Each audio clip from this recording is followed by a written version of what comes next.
And my goal today is to get to start at Job chapter 28 and get to when God starts talking.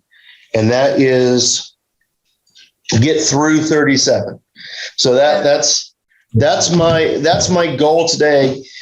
So we have what we have at the beginning here is at 28 is Job is kind of giving a summary of everything he's kind of experienced thus far.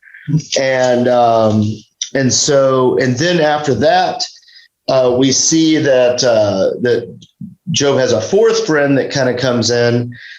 His name is Elihu, I think is that his name? Hold on, I'm all in the wrong place in the Bible here. Yeah, I know, right? Who would have thought? Who would have thought? Let's see here. 32. Yeah, 32 begins. Yeah, Elihu, and so we'll kind of go through all of that. One thing that I'll say, chapter 29, before we read it, chapter 29 has like five main parts that they say, and that is Job waxes nostalgic over his former life, then he laments his loss, and then Job lays his miserable situation in protest before God, and then he takes an oath of innocence, swearing that he did not commit any of the number of offenses. And then he wishes again for a fair hearing. I kind of thought that was an interesting thing to kind of look for. So in chapter 29, kind of look for that movement as we kind of go through there. But we will read 28 through 31 real quick here. And but it's great having everyone here. So we're in the book of Job, and we're going to read chapter 28 through 31 right now. So I need to share my screen, and then I need to hit this, and then I'm doing this wrong. Yeah, if you do that, that'd be great. I'm doing this wrong. All right, here we go. There we go. That's correct. Let me know if you guys can hear or not. And a place where gold is refined. Sounds good. Surely there is a mine for silver, and a place where gold is refined. Iron is taken from the earth, and copper is smelted from ore. Man puts an end to darkness, and searches every recess for ore in the darkness and the shadow of death. He breaks open a shaft away from people. In places forgotten by feet, they hang far away from men. They swing to and fro. As for the earth, from it comes bread, but underneath it is turned up as by fire. Its stones are the source of sapphires, and it contains gold dust. That path no bird knows, nor has the falcon's eye seen it. The proud lions have not trodden it, nor has the fierce lion passed over it. He puts his hand on the flint. He overturns the mountains at the roots. He cuts out channels in the rocks, and his eye sees every precious thing. He dams up the streams from trickling. What is hidden he brings forth to light. But where can wisdom be found? And where is the place of understanding? Man does not know its value, nor is it found in the land of the living. The deep says, "It is not in me," and the sea says, "It is not with me." It cannot be purchased for gold, nor can silver be weighed for its price. It cannot be valued in the gold of Ophir, in precious onyx or sapphire. Neither gold nor crystal can equal it, nor can it be exchanged for jewelry of fine gold. No mention shall be made of coral or quartz, for the price of wisdom is above rubies. The topaz of Ethiopia cannot equal it, nor can it be valued in pure gold. From where, then, does wisdom come? And where is the place of understanding? It is hidden from the eyes of all living, and concealed from the birds of the air. Destruction and death say, "We have heard a report about it with our ears." God understands its way, and he knows its place. For he looks to the ends of the earth and sees under the whole heavens, to establish a weight for the wind and apportion the waters by measure. When he made a law for the rain and a path for the thunderbolt, then he saw wisdom and declared it. He prepared it, indeed, he searched it out. And to man he said, "Behold, the fear of the Lord, that is wisdom. And to depart from evil is understanding."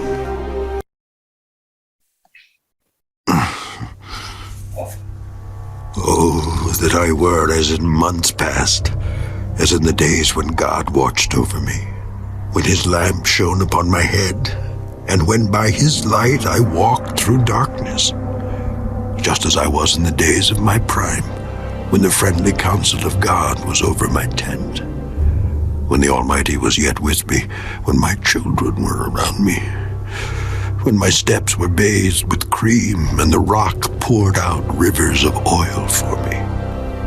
When I went out to the gate by the city, when I took my seat in the open square, the young men saw me and hid, and the aged arose and stood.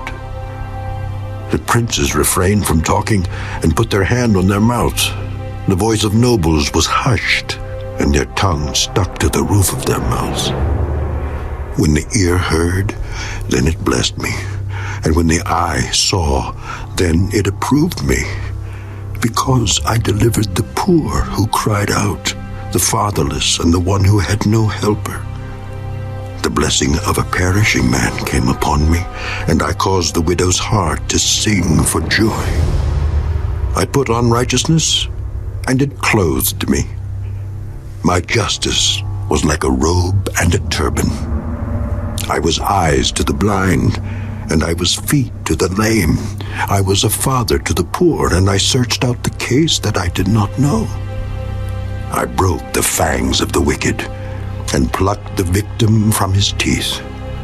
Then I said, I shall die in my nest, and multiply my days as the sand. My root is spread out to the waters, and the dew lies all night on my branch.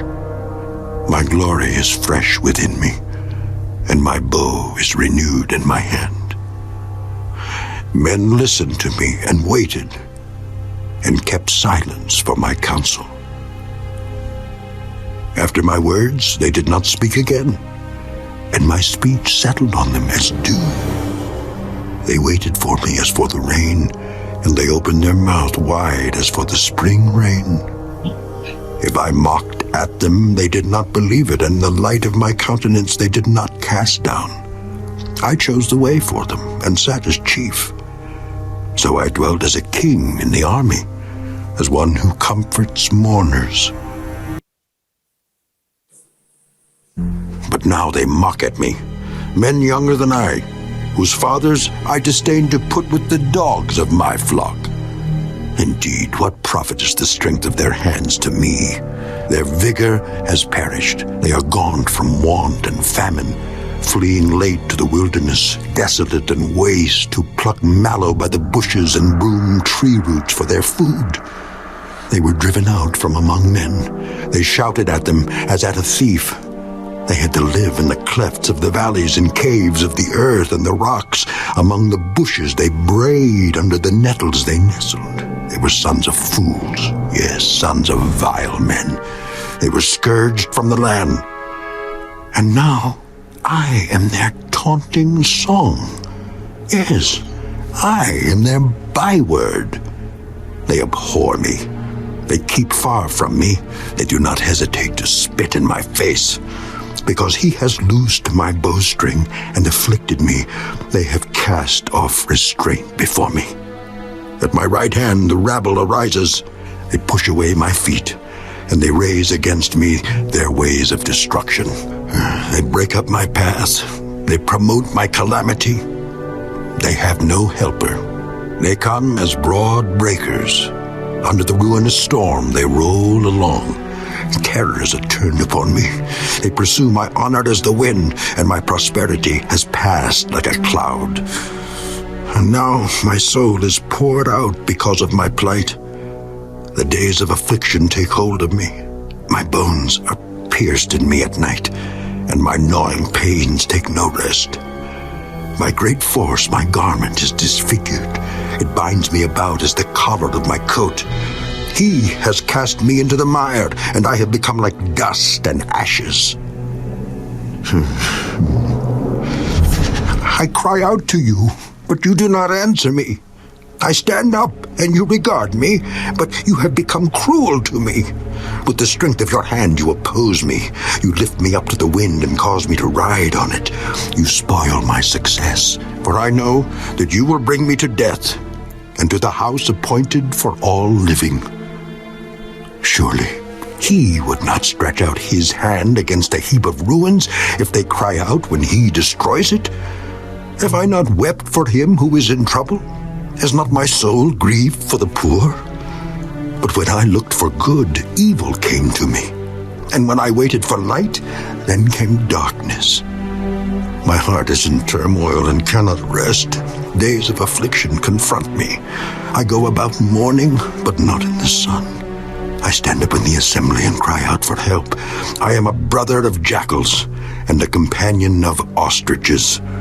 My skin grows black and falls from me.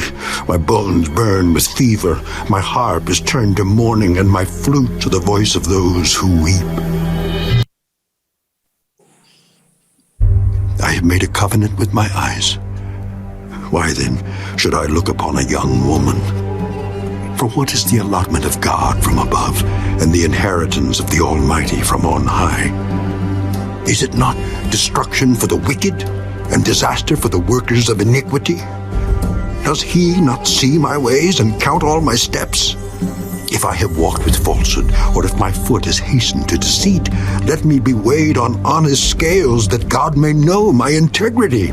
If my step is turned from the way, or my heart walked after my eyes, or if any spot adheres to my hands, then let me sow and another eat. Yes, let my harvest be rooted out.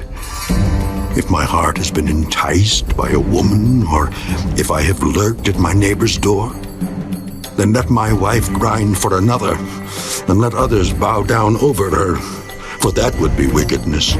Yes, it would be iniquity deserving of judgment, for that would be a fire that consumes to destruction, and would root out all my increase. If I have despised the cause of my male or female servant when they complained against me, what then shall I do when God rises up? When he punishes, how shall I answer him? Did not he who made me in the womb make them? Did not the same one fashion us in the womb? If I have kept the poor from their desire, or caused the eyes of the widow to fail, or eaten my morsel by myself, so that the fatherless could not be fed, or from my youth I reaped him as a father that from the mother's womb I guided. What happened to your sound? If I have seen anyone perish for lack of... Is it not working, Ed? It's cracking. It's Yeah. Staticky. very staticky. Is that everybody's sound? Yeah. It was going great, and then all of a sudden it. Yeah. Then all of a sudden it broke up. All right. 1 second. Do I sound fine? Yeah. Okay, that's weird. We did not experience that here. So let me see if I can figure that out in the software here. Let's see. All right, let's try that. Let's try that again and see if it's any better.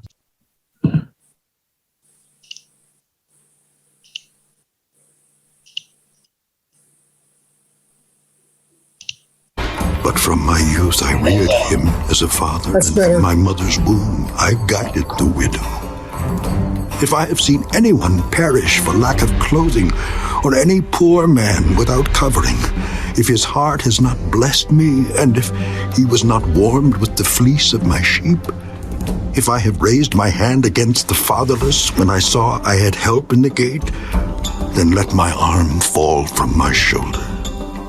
Let my arm be torn from the socket. For destruction from God is a terror to me, and because of his magnificence, I cannot endure. If I have made gold my hope, or said to find gold, you are my confidence. If I have rejoiced because my wealth was great, and because my hand had gained much. If I have observed the sun when it shines, or the moon moving in brightness, so that my heart has been secretly enticed, and my mouth has kissed my hand, this also would be an iniquity deserving of judgment, for I would have denied God who is above. If I have rejoiced at the destruction of him who hated me, or lifted myself up when evil found him, indeed I have not allowed my mouth to sin by asking for a curse on his soul. If the men of my tent have not said, who is there that has not been satisfied with his meat? But no sojourner had to lodge in the street, for I have opened my doors to the traveler. If I have covered my transgressions as Adam by hiding my iniquity in my bosom, because I feared the great multitude and dreaded the contempt of families, so that I kept silence and did not go out of the door, oh, that I had one to hear me. Here is my mark. Oh, that the Almighty would answer me, that my prosecutor had written a book. Surely I would carry it on my shoulder and bind it on me like a crown. I would declare to him the number of my steps. Like a prince I would approach him. If my land cries out against me and its furrows weep together, if I have eaten its fruit without money or caused its owners to lose their lives, then let thistles grow instead of wheat and weeds instead of barley. Okay. So that was a lot of reading there. There's a lot going on. And let's see here. So before I kind of start walking through something, did anything stand out to anybody? Remember, we're going through 28 through 31 there. Well, he was questioning, where does wisdom come from, and what is the difference with understanding? Yeah, right there at the beginning. I think that's very interesting. So like that's chapter, I had some of that marked. It's a big section. I had chapter 28, verse 12 marked. But where can wisdom be found, and where is the place of understanding? Man does not know its value, nor is it found in the land of the living. The deep says, it is not with me, and the sea says, it's not with me. You know, it cannot be purchased for gold. It can't. And silver can't be weighed for its price. You know, he's asking, like, what is wisdom? And in verse 18, he says, for the price of wisdom is above rubies. Like, it's kind of that thing. Like, I think that's an interesting kind of lament over what is wisdom there. Like, that's like what is actually wise. And I think that's interesting. I think that it feels like he's questioning, what am I lacking? Yeah. Because like this whole section is kind of that's a good observation, that this whole section is kind of him asking, what is he lacking? Yeah. It's according to him, he did everything right. Yeah. So Or at least good enough. If this is the wisdom that we were given and I did it right, then why am I where I am? Yeah. That's the whole chapter. I mean, the whole book, really, right? Yeah, and that's kind of the summary of this book. Yeah, like that's kind of everywhere we're at. It's like, why is this happening? And I think so if we look at Hebrew wisdom literature, we have Proverbs, which is very much A plus B equals C. You know, if you if you take your foot and kick the dog is going to be angry, right? Like that's It's going to bite your foot. yeah. And then Ecclesiastes is very much like, yeah, that's true, but there's also all these things happen over here, and sometimes you think you can grasp life, but then it's like sand on the beach. It just goes right through your fingers, and I think Job is kind of a meshing of those two. It's like, what does it mean? What does it mean? And this question of what is wisdom here? Like what? I think it's very because he kind of attempts to answer it in chapter 28, verse 28. We'll read 27 as well. Then he saw wisdom and declared it. He prepared it. Indeed, he searched it out.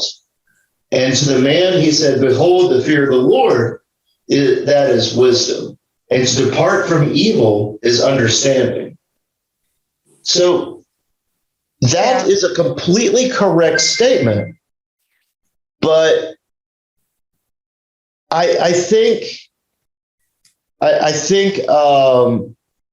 it's a 100% correct statement. But I think the rest of this is him kind of doubting that. Where he's like, show me. Where was I nasty to anybody? Someone's asking me a question. I see like the scales of justice where, well, if this is there, then why isn't this there? Yeah. He's almost saying, I dare you to bring somebody forward who said I didn't do the right thing. Yeah. He keeps wanting that prosecutor. Yeah. He wants that. He wants someone to stand up for him or something like that, and all that, which is interesting.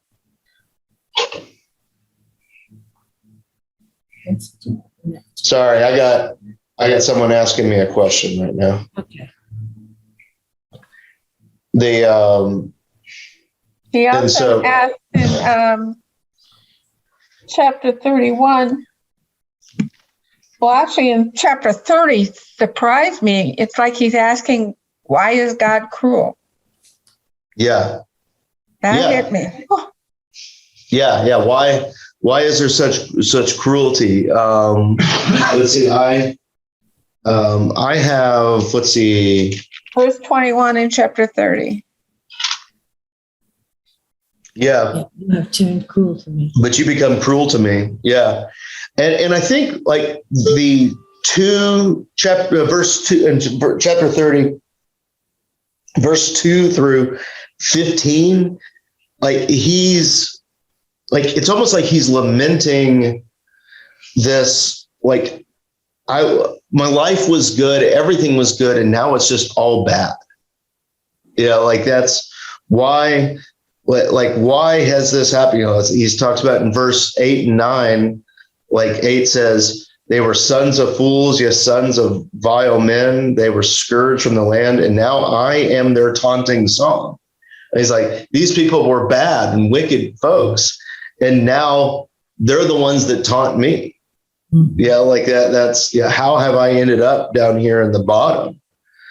They do not hesitate to spit in my face, and so it's like him lamenting all of this stuff that he's gone from good to bad. And we don't have to go back to it, but chapter 29 and also chapter 31 has a lot of it too. But it was like, I was the eyes for the blind and the feet for the lame. I was all these things. And now we see in chapter 30, and now everyone's kind of taunting me and like, why are you so cruel to me, God? Why are you so cruel? Yeah, this translation says that all of these chapters, the 3 chapters, his final defense. Yeah. Making his plea. Yeah. And I actually wanted to, I'm going to take the time to actually do it. You guys won't see me doing this, but let's see. Job. I wanted to look up a word. Let's see here. Where? Which one? Which is the prosecutor one? What verse was that? It said prosecutor. There it is. 35. Job 31 and 35. Job 31, 35. Will this get me? So they don't hear that. I have that highlighted. Yeah, that's not it. That's not it. I want it. Let the Almighty answer me. Oh, I think I know what it means. A strange word. At least it is in my translation. Yeah, here it is. Okay, so here let me share my screen with you guys and I can show you what I'm looking at.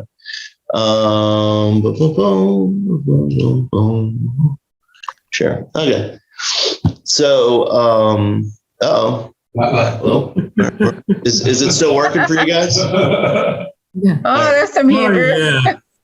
Okay, so let's see here.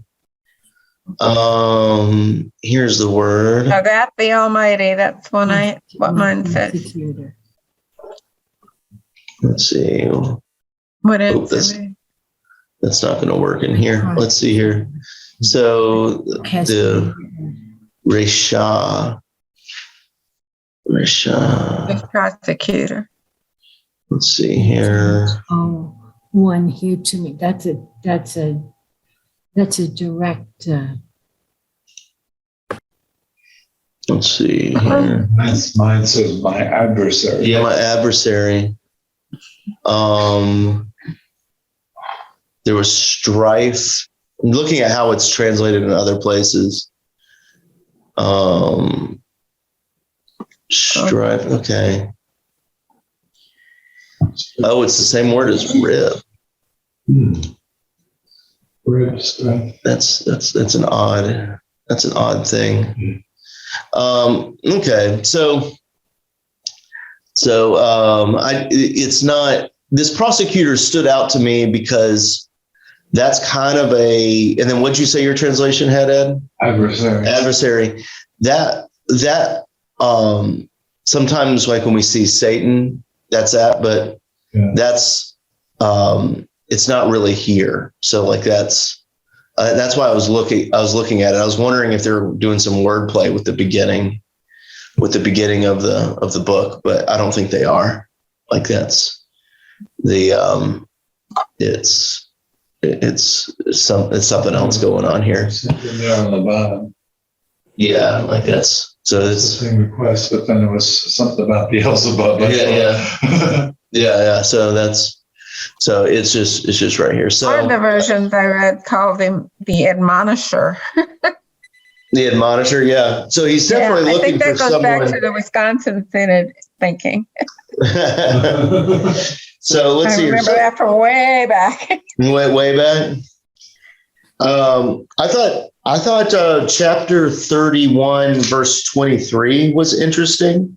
And I'll read 22 as well. So chapter 31, 22 and 23 says, "Then let my arm fall from my shoulder. Let my arm be torn from the socket.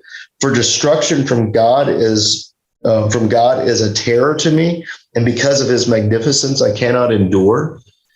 Like I thought that was an interesting wording. Like nothing really talked about that specific verse, but that took me to Job's beginning, I don't know. where he kept hedging. Is something not working, Lee? Yeah, we got thrown off. I'm coming back. Okay, we can still see you.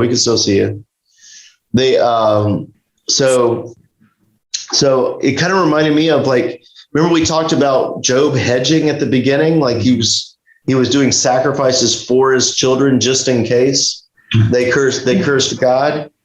And I don't know, that just kind of sounded similar to me about that. And I thought that was interesting here. And then the prosecutor. I don't.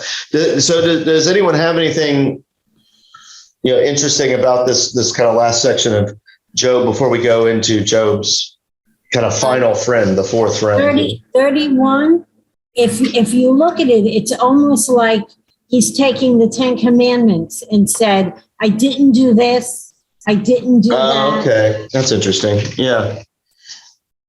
Yeah, because he talks about the gaze at a virgin and covered his eyes.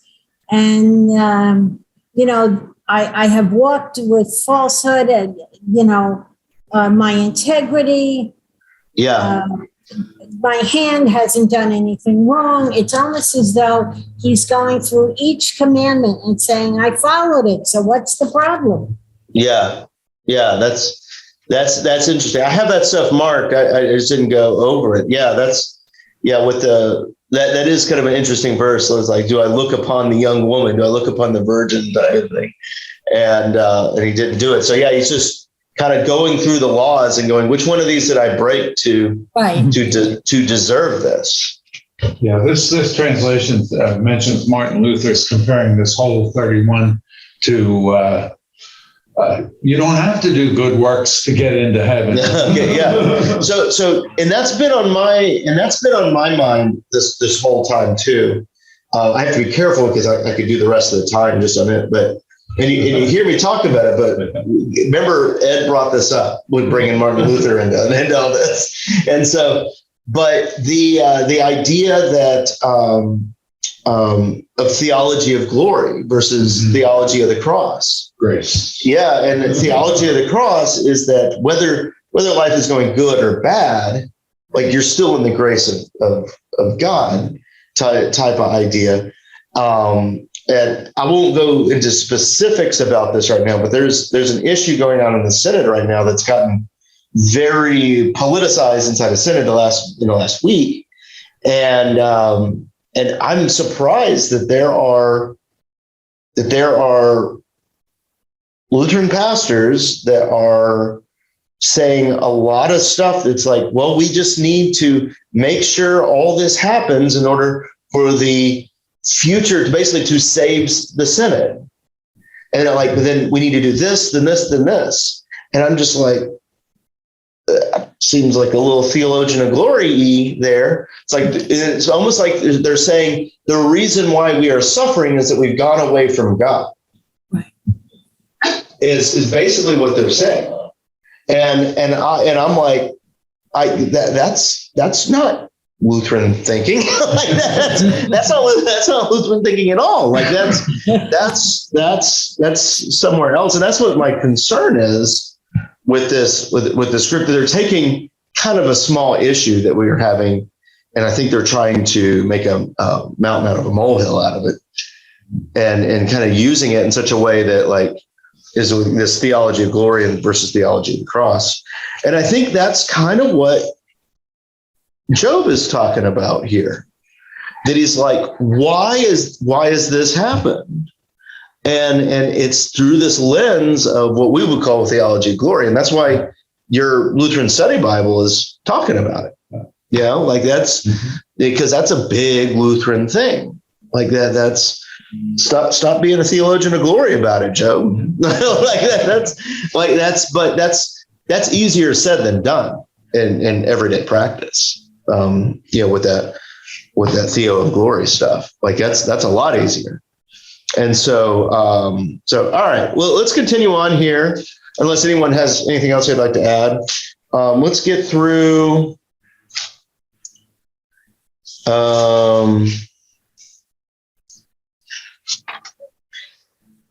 Let's see if we can get through 37. I'll kind of manage the time, but that's all like Elihu talking.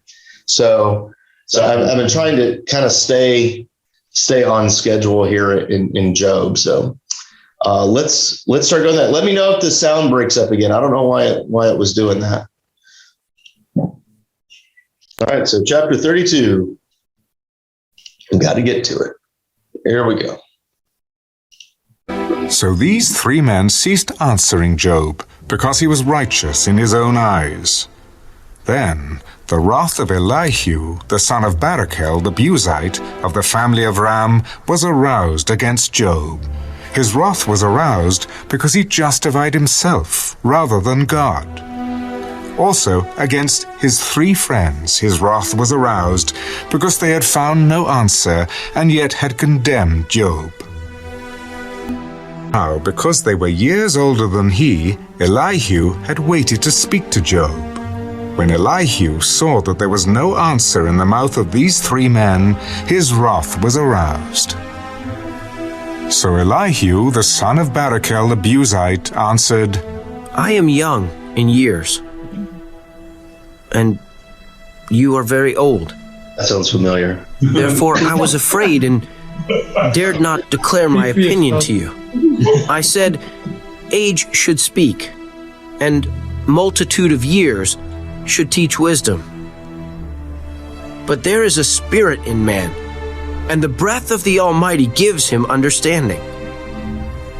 Great men are not always wise, nor do the aged always understand justice. Therefore I say, listen to me.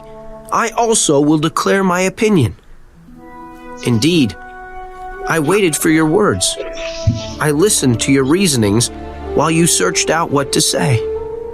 I paid close attention to you. And surely, not one of you convinced Job or answered his words.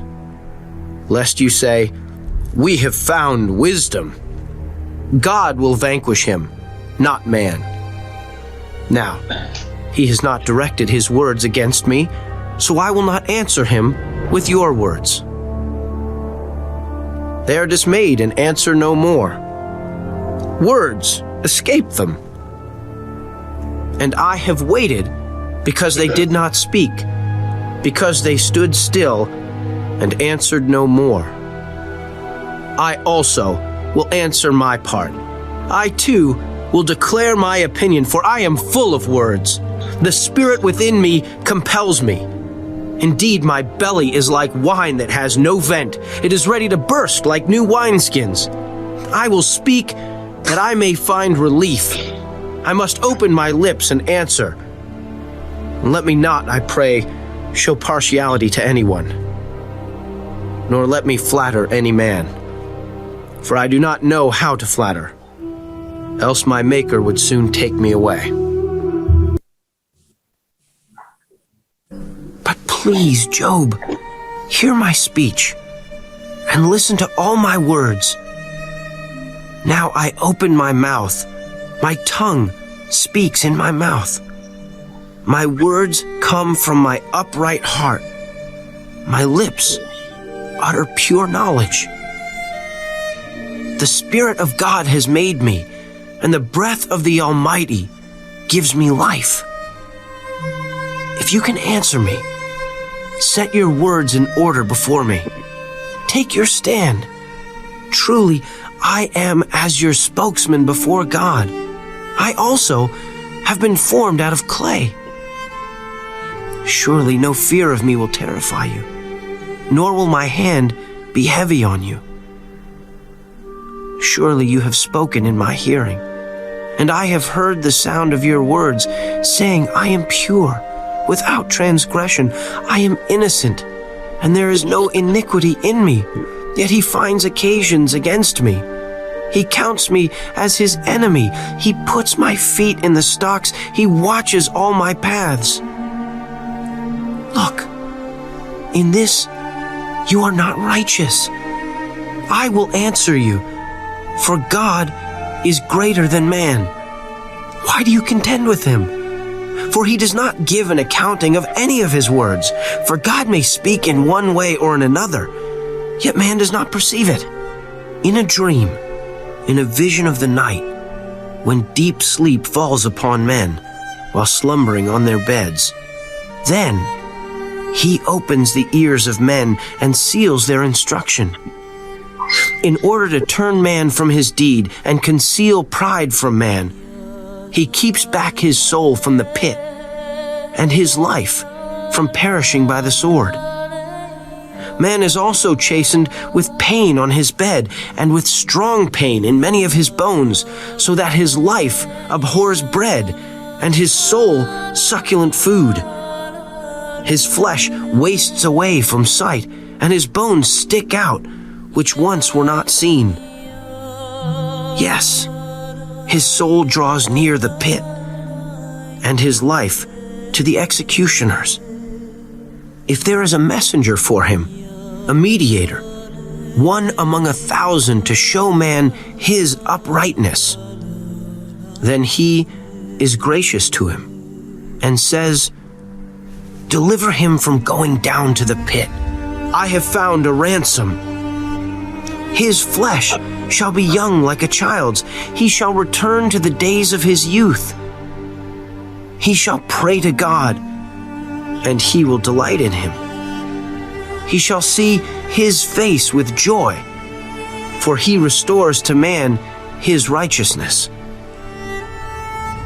Then he looks at men and says, "I have sinned and perverted what was right, and it did not profit me." He will redeem his soul from going down to the pit, and his life shall see the light. Behold, God works all these things twice, in fact, 3 times with a man, to bring back his soul from the pit, that he may be enlightened with the light of life. Give ear, Job. Listen to me. Hold your peace, and I will speak. If you have anything to say, answer me. Speak, for I desire to justify you. If not, listen to me. Hold your peace, and I will teach you wisdom. Elihu further answered, Hear my words, you wise men. Give ear to me, you who have knowledge. For the ear tests words as the palate tastes food. Let us choose justice for ourselves. Let us know among ourselves what is good. For Job has said, I am righteous, but God has taken away my justice. Should I lie concerning my right? My wound is incurable, though I am without transgression. What man is like Job, who drinks scorn like water, who goes in company with the workers of iniquity and walks with wicked men? For he has said, it profits a man nothing that he should delight in God. Therefore listen to me, you men of understanding. Far be it from God to do wickedness, and from the Almighty to commit iniquity. For he repays man according to his work, and makes man to find a reward according to his way. Surely God will never do wickedly, nor will the Almighty pervert justice. Who gave him charge over the earth, or who appointed him over the whole world?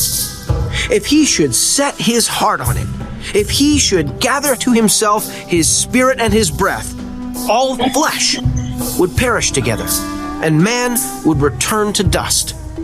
If you have understanding, hear this. Listen to the sound of my words. Should one who hates justice govern? Will you condemn him who is most just? Is it fitting to say to a king, you are worthless, and to nobles, you are wicked? Yet he is not partial to princes, nor does he regard the rich more than the poor. For they are all the work of his hands, and in a moment they die in the middle of the night. The people are shaken and pass away. The mighty are taken away without a hand. For his eyes are on the ways of man, and he sees all his steps. There is no darkness nor shadow of death where the workers of iniquity may hide themselves. For he need not further consider a man, that he should go before God in judgment. He breaks in pieces mighty men without inquiry, and sets others in their place. Therefore, he knows their works. He overthrows them in the night, and they are crushed. He strikes them as wicked men in the open sight of others, because they turn back from him, and would not consider any of his ways. That they cause the cry of the poor to come to him, for he hears. Breaking up again? Yeah. Yes. Yes. Is my voice okay? Yep. Yes. Okay. It's weird. All right, let's see. Well, I'm going to get it going again. You tell me if it breaks up again. Hears the cry of the afflicted. When he gives quietness, who then can make trouble? Okay, now. And when he hides his face, who then can see him? Whether it is against a nation or a man alone, that the hypocrite should not reign, lest the people be ensnared. For has anyone said to God, I have borne chastening, I will offend no more. Teach me what I do not see. If I have done iniquity, I will do no more. Should he repay it according to your terms just because you disavow it? You must choose and not I. Therefore speak what you know. Men of understanding say to me, wise men who listen to me. Job speaks without knowledge. His words are without wisdom. Oh, that Job were tried to the utmost, because his answers are like those of wicked men. For he adds rebellion to his sin. He claps his hands among us and multiplies his words against God.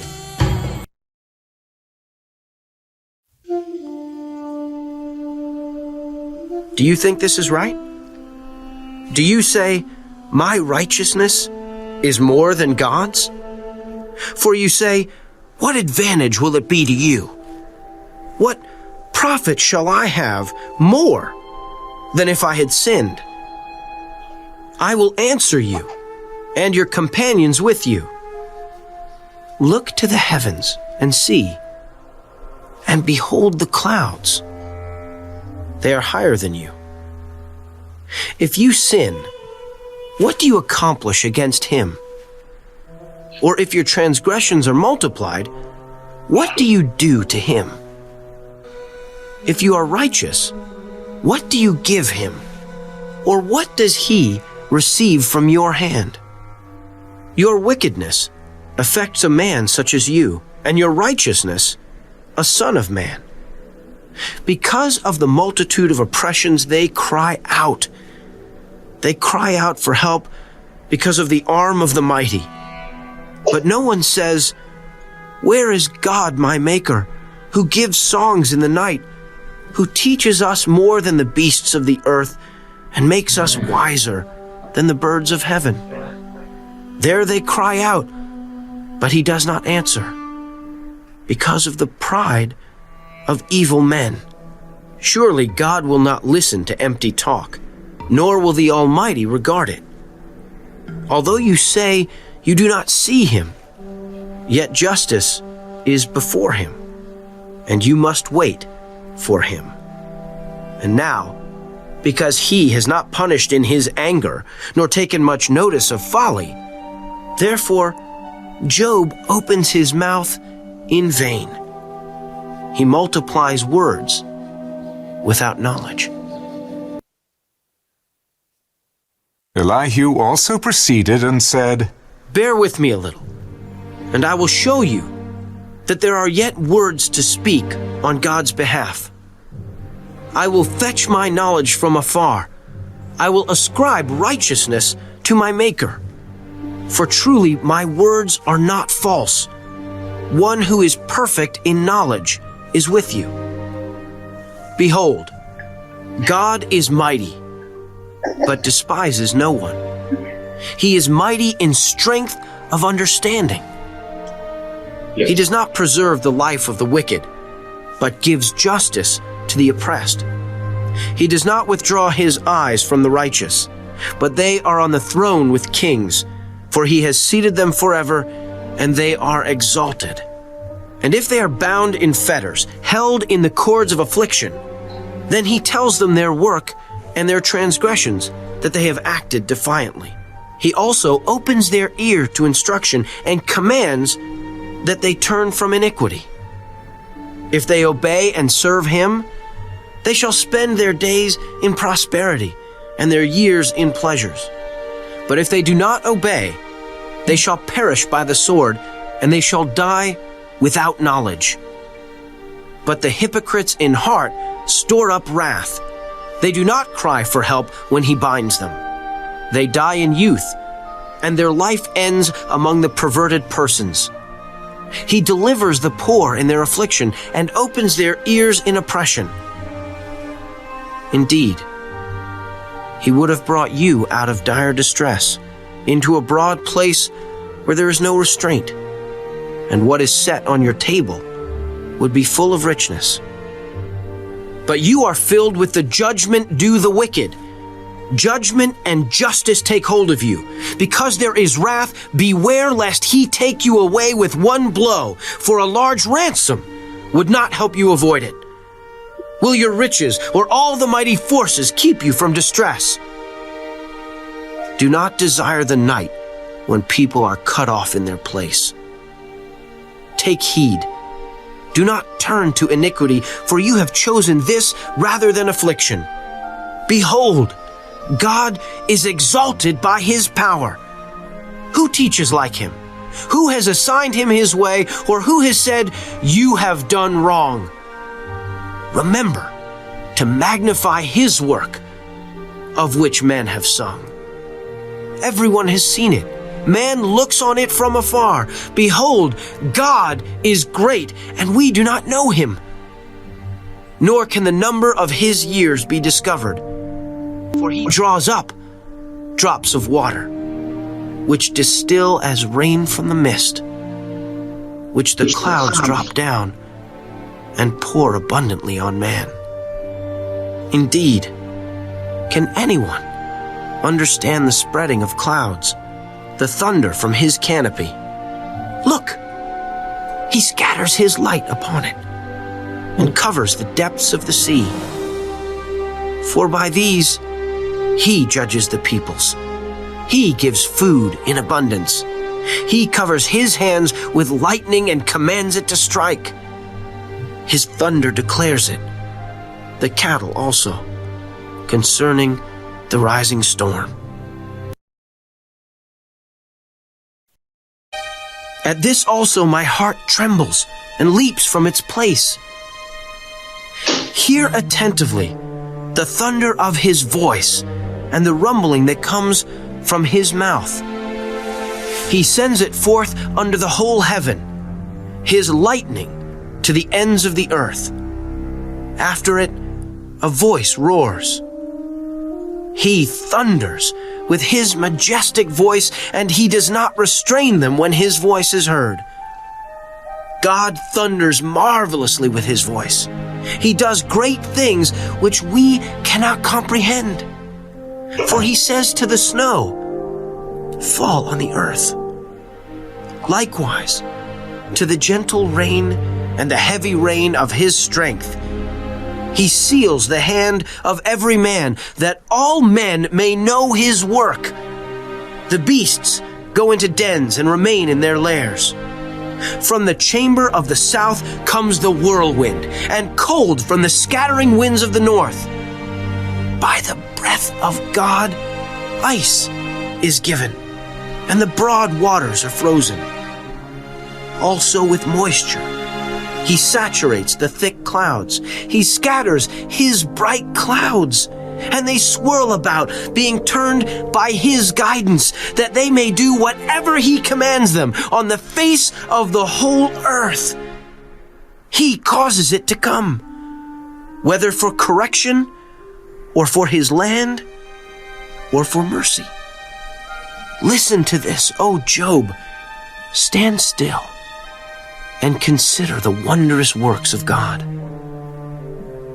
Do you know when God dispatches them and causes the light of his cloud to shine? Do you know how the clouds are balanced? Those wondrous works of him who is perfect in knowledge. Why are your garments hot when he quiets the earth by the south wind? With him have you spread out the skies, strong as a cast metal mirror? Teach us what we should say to him, for we can prepare nothing because of the darkness. Should he be told that I wish to speak? If a man were to speak, surely he would be swallowed up. Even now, Men cannot look at the light when it is bright in the skies, when the wind has passed and cleared them. He comes from the north as golden splendor. With God is awesome majesty. As for the Almighty, we cannot find him. He is excellent in power, in judgment, and abundant justice. He is not oppressed. Therefore, men may fear him. There it goes again. He shows All right. no partiality to any who are wise of heart. That was the end of it. Then Oh, okay. All right. So here's what my question is. I have a twofold question, and we're going to go a little longer today, but not much. What had you heard about the fourth friend in Job before class today, and what do you think of him now? Like and all of that. So what do you think of this fourth guy, and what had you heard before? Like that. Does anyone have a decent answer for that? Well, Elihu is more considerate, I think, of Job's feelings. Oh, you think so? That's not what I got. What's making you say that? Because that's what I've heard from other people, Cheryl. That's what I've heard from other people say about Elihu. So I may have missed some things. Like what's giving you that feeling, do you think? Well, he's tasking Job, but at the same time, he's saying, I'm like you. I'm a sinner. Okay. I came from the dust and I go to the dust, and he's trying to relate to him. Okay. So you're hearing it as like him relating. Okay. I see that. Okay. Yeah. Over there. Anything else? Like what else? How did Elihu hit other folks in here? How dare Job say he's so innocent? We're not, you may have done everything that looks right, but you're not innocent. None of us are innocent. When he said, I'm like you, that's how I took it up, that I'm not condemning you. I'm not saying you're not innocent. I'm saying none of us are innocent. Yeah. And how dare you go to God and say, hey, I did it right and you're not treating me good. Yeah. How arrogant can you be? Do you not see the arrogance in this, Job? Yeah. So Ed, you want to say something? I just, as an aside, I think our good friend Joel Osteen preaches every Sunday from chapter 36. Oh, does he? Like that's all those. You do this, everything's going to be wonderful. You do that, you're going to be in great shape. Yeah. It's the So I wrote. Let's see. I wrote a few things here. I found one of my notes. I have near the end of 36. He's saying a lot, yet at the same time not saying anything. Does that make sense, me saying that? Like this has often been my critique of stuff, and I can find myself falling into this too, where we say a lot, like, but not say anything. Another way that I put it later on, I wrote down, where did I write that down? I don't know.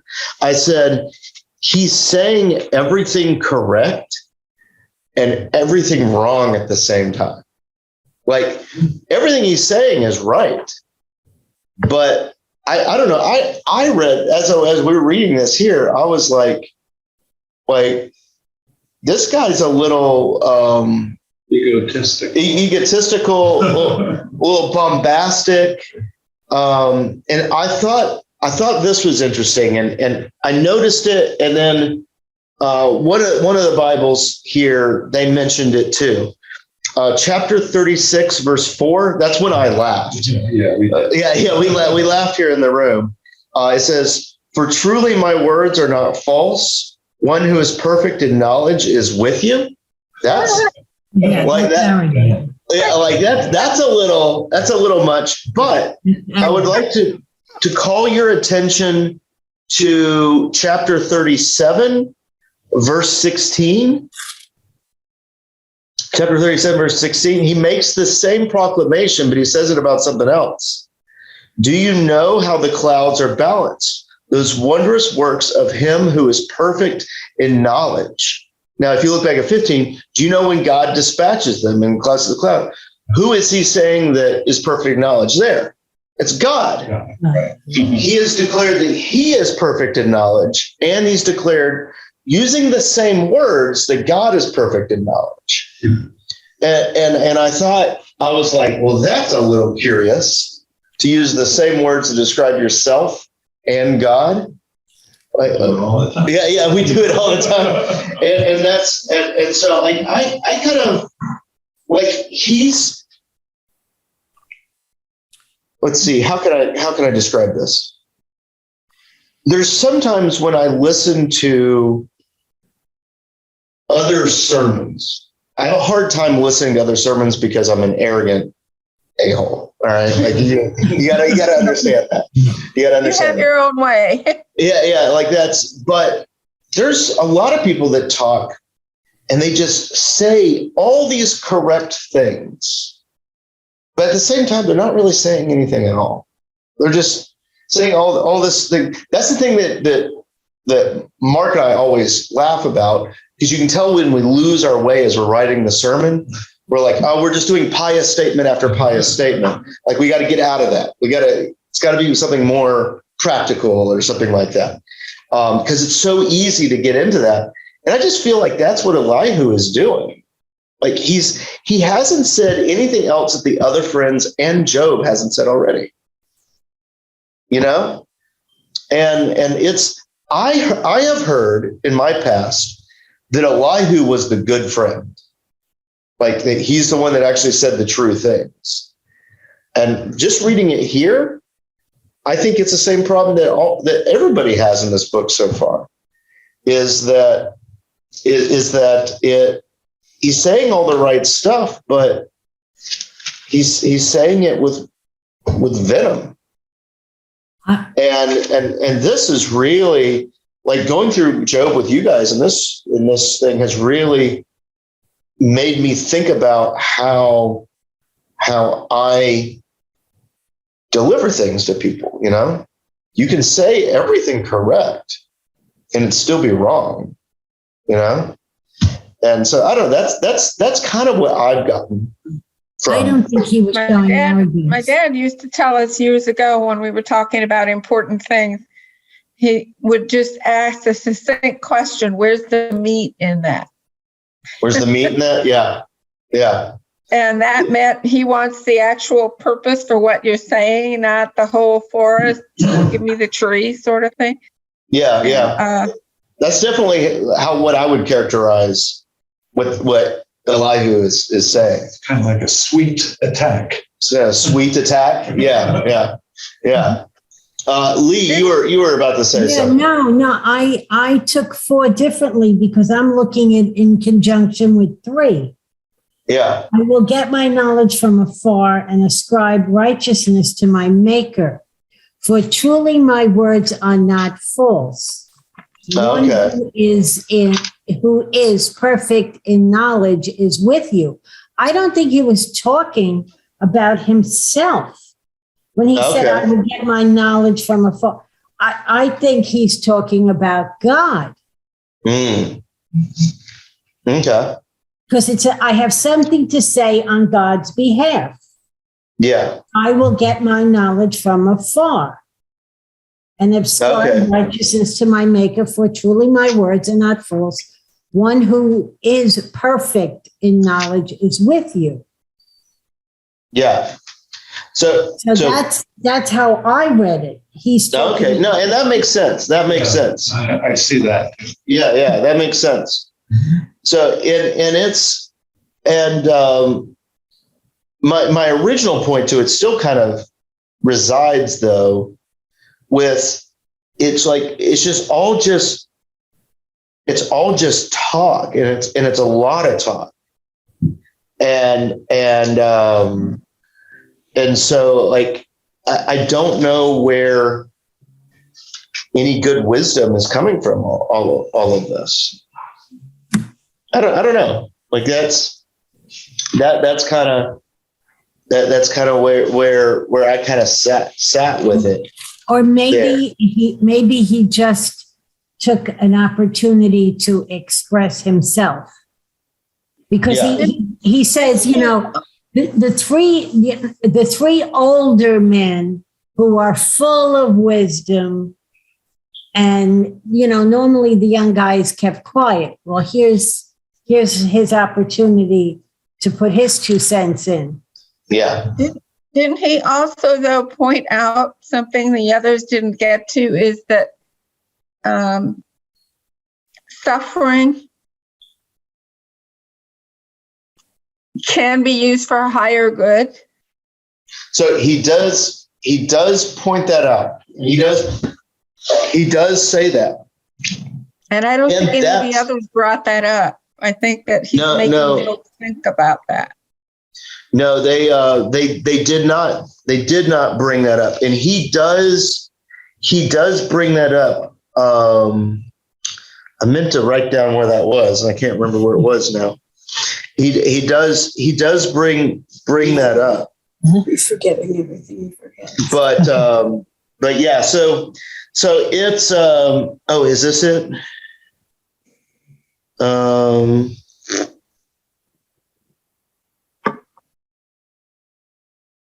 No, that's not it. That's not it.